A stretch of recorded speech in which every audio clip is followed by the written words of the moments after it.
Hello and welcome. You are watching All Things Rift episode 16, and yeah, I know it's about time.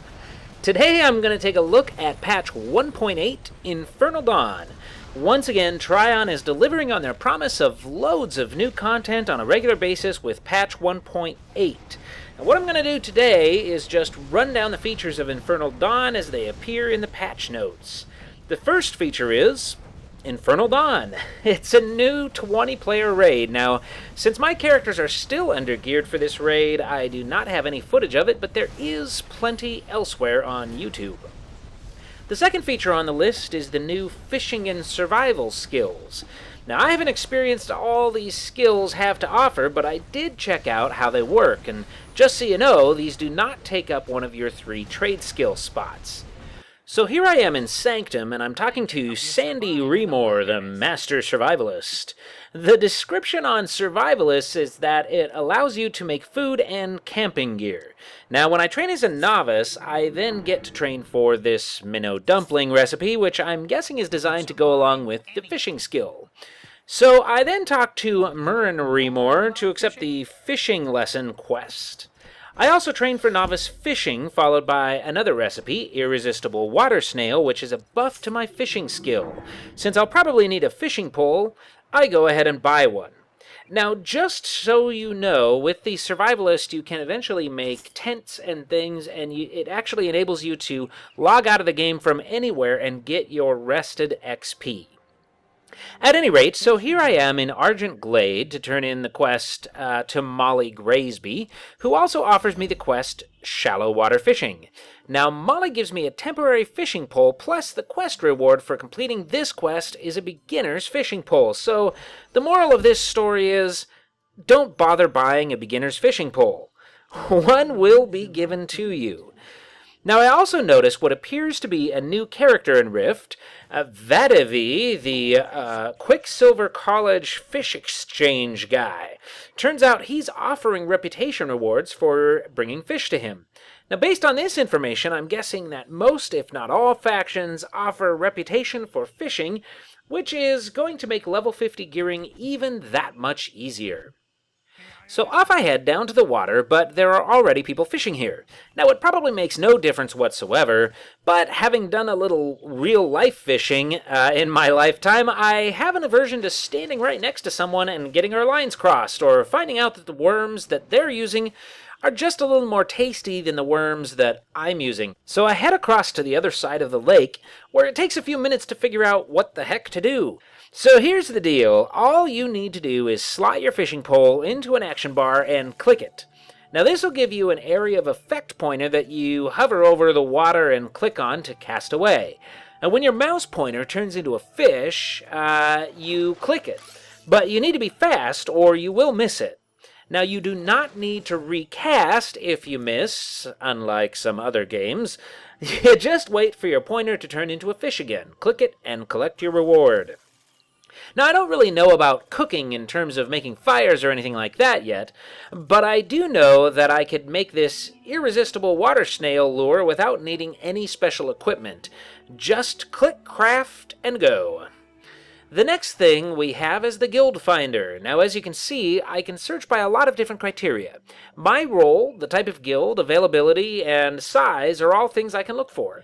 So if I put down that I want to heal in a hardcore guild and click search, I get a list of guilds that are recruiting for healers and are hopefully actually hardcore. You'll notice that I can see the name of the guild, a description that is hopefully accurately written by the leader, and the number of members, the level of the guild, and what roles they are looking for. Now, in this case, the guild Conviction is specifically not looking for a tank. Now, I can then choose to message any that I'm interested in. Now, all in all, I'd say this is a pretty slick feature, since in most games you're stuck accepting a random invite and hoping it works out, or you're stuck looking online for a guild on your server and hoping that works out. Now, once again, I think Trion has taken a good idea and put it into their game with great execution, and hopefully this feature will become standard in future MMOs. Next, we have the leaderboards. They basically amount to another level of competition in the game, and you can track yourself against other players in almost anything, from rifts closed to monsters killed to a variety of PvP rankings. Next up, there is a new instant adventure in Ember Isle, and I figured this would be a great opportunity for me to get myself some good rewards to put toward my gear. And by the way, I haven't talked much about instant adventures, but if you're a new level 50, you should definitely be taking advantage of these, as they're a great way to pass the time, and you can come and go as you please without expectation from the rest of your team. Now, you won't need to play very long to earn several inscribed source stones, which can be spent on some excellent planar gear. Now, in the Ember Isle adventure, we killed a bunch of random guys. We used some quest-specific powers to tame some Maracris Drake hatchlings. And we also took down a boss. Now, on top of the great fun and good rewards, I earned about half a level's worth of XP in about 20 minutes. Plus, this was the first time my cleric got to roam around Ember Isle in a group, meaning that this was the first time I didn't need to worry about dying around every turn. Now, another update you should know about is that there are new appearances and animations for several of the pets, and this is a serious upgrade to previous models. Here is a look at the new fairy for the druid. Next we have the ranger's Razor Beast, Greater Razor Beast, Dire Wolf, Greater Dire Wolf, and Blood Raptor. Also, there's changes to the Beastmaster's new Lesser Primal Companion